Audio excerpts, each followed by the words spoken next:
Hey there, what's up? In this video, I'm going to show you how you can force restart and reboot your Samsung Galaxy S25 FE. Let's go. Welcome back to the video. My name's Sergio, and in this channel, I make life-saving tech videos. So if you're new here, feel free to subscribe and hit the bell while you're down there. All right, let's jump right in. So you may want to do a quick restart of your device. Maybe it's freezing up. It's been acting up lately. So it's good to do a quick reset every now and then so that you can just, log off of all the apps that are currently running. That way you don't have to do them one by one.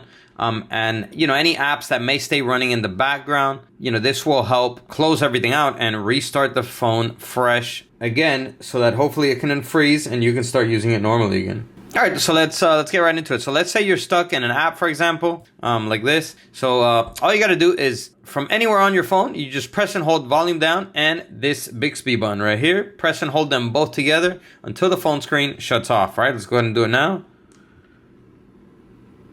So you are going to see the power off menu appear. You can also hit restart if you see this.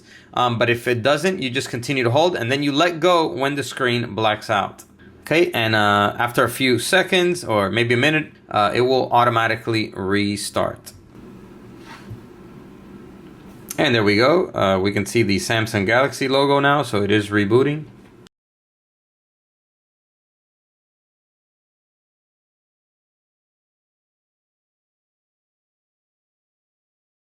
And there we go. Looks like the phone has booted on completely now. So yep, that is how you do a quick restart, also known as a soft reset, on your Samsung Galaxy S25 FE. Go ahead and hit the like button if this video helped you, and comment down below and let me know. That's all for this video. I'll catch you in the next one.